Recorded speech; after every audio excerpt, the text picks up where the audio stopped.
Oke, selamat datang. Kali ini kita akan menyelami sesuatu yang cukup kelam ya, sisi gelap dari hasrat manusia. Tapi tunggu dulu, ini bukan sekedar daftar buat bikin sensasi. Kita mau coba bedah secara psikologis beberapa gangguan parafilia yang paling ekstrem. Tujuannya untuk mengerti polanya seperti apa dan dampaknya separah apa. Nah, ini nih pertanyaan kuncinya. Sebenarnya di mana sih garis batas antara hasrat yang wajar sama sebuah gangguan? Pertanyaan inilah yang bakal jadi pemandu kita selama pembahasan ini. Saat kita hitung mundur beberapa kondisi yang benar-benar menantang pemahaman kita soal apa itu keinginan manusia. Oke, kita masuk ke babak pertama.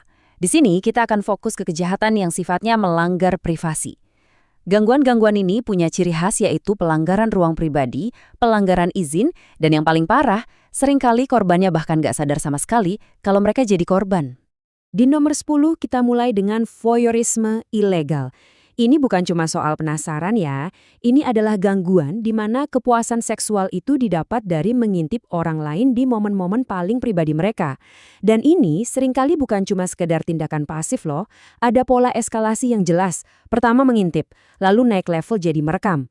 Dan puncaknya yang paling parah adalah menyebarkan rekaman itu. Kasus seperti Dr. Nikita Levy di Amerika yang memasang kamera tersembunyi, itu contoh nyata gimana tindakan ini bisa menghancurkan rasa aman korbannya, benar-benar sampai ke akar-akarnya. Lanjut di nomor 9, eksibisionisme kriminal.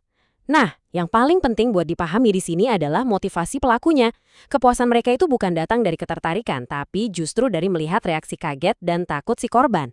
Jadi ini bukan tindakan iseng, ini adalah bentuk pelecehan yang merusak rasa aman seseorang di ruang publik. Tuduhan terhadap tokoh berkuasa seperti Harvey Weinstein menunjukkan gimana posisi dan kekuasaan bisa disalahgunakan buat melakukan hal semacam ini, yang bikin korbannya jadi makin terintimidasi dan gak berdaya.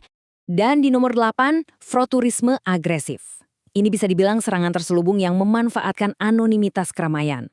Pelakunya sengaja menggesekkan tubuhnya ke orang lain, seringnya bikin korban bingung. Ini kecelakaan atau disengaja ya? Tapi dampaknya sangat nyata. Cemas, bingung, dan perasaan telah dilanggar. Kasus Kaiden Hovanek di New York itu menunjukkan kalau ini bukan kejadian tunggal, tapi pola perilaku predator yang berulang. Oke, tadi kita sudah bahas soal pelanggaran privasi. Sekarang kita masuk ke babak kedua. Di sini levelnya naik. Gairah atau kepuasan yang dicari itu berhubungan langsung dengan bahaya, risiko, kekacauan, baik untuk diri sendiri maupun untuk orang lain. Di nomor 7 adalah hipoksifilia ekstrim, sebuah praktik yang bahaya banget. Gairahnya datang dari membatasi asupan oksigen ke otak. Masalahnya, garis antara sensasi yang dicari dan tragedi itu tipis banget. Ketika dilakukan sendirian, kehilangan kesadaran sedikit saja bisa berakibat fatal karena nggak akan ada yang bisa menolong. Kematian tragis aktor David Carradine menjadi pengingat yang mengerikan tentang betapa mematikannya risiko dari gangguan ini.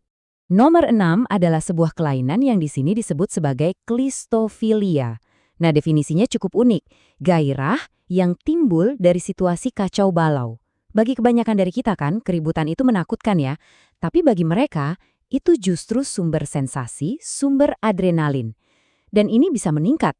Dari yang awalnya cuma jadi penonton, mereka bisa mulai sengaja mencari atau bahkan memancing masalah.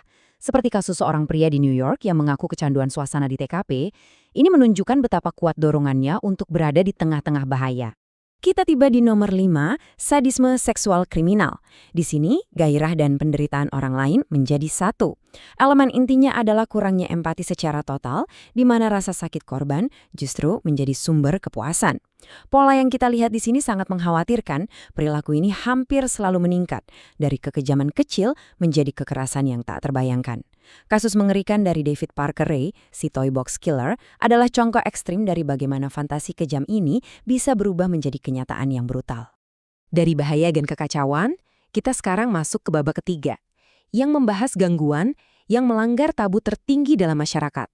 Batas-batas fundamental etika mengenai subjek ketertarikan seksual itu sendiri. Di nomor 4, zoofilia. Ini penting banget untuk diluruskan. Ini bukan tentang cinta pada hewan. Ini adalah pelanggaran etika yang mendalam. Poin krusialnya adalah ketidakmampuan mutlak hewan untuk memberikan persetujuan, yang menjadikan tindakan ini murni bentuk eksploitasi. Seringkali ini juga terkait dengan masalah kontrol impuls dan kurangnya empati. Kasus tragis di Enumclaw, di mana seorang pria meninggal, menyoroti bahwa bahayanya itu nyata, tidak hanya bagi hewan yang tidak berdaya, tetapi juga bagi pelakunya sendiri. Dan nomor 3, nekrofilia, salah satu tabu paling ekstrim dalam masyarakat manusia. Ini mewakili pemutusan hubungan total dari prinsip dasar rasa hormat dan martabat.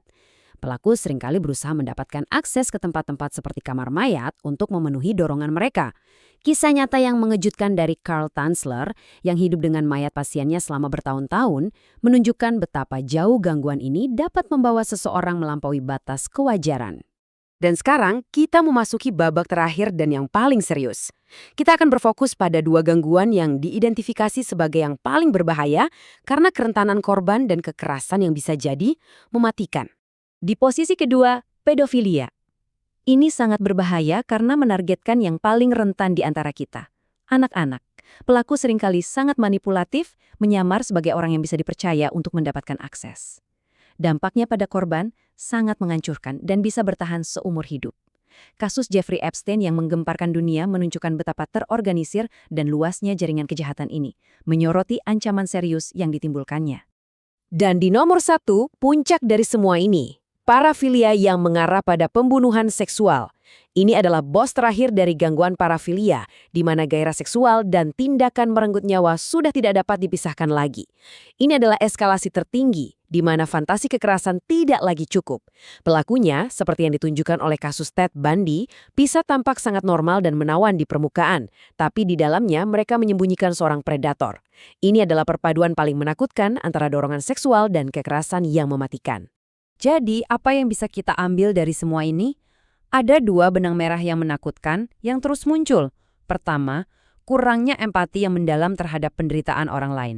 Dan kedua, sebuah pola eskalasi yang jelas di mana tindakan mereka menjadi semakin ekstrim dari waktu ke waktu hanya untuk mencapai tingkat kepuasan yang sama. Ulasan ini akhirnya meninggalkan kita dengan sebuah pertanyaan penting.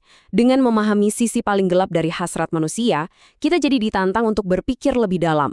Bagaimana kita sebagai masyarakat bisa melindungi mereka yang paling rentan sambil terus berjuang untuk memahami dan menetapkan batas moral kita sendiri.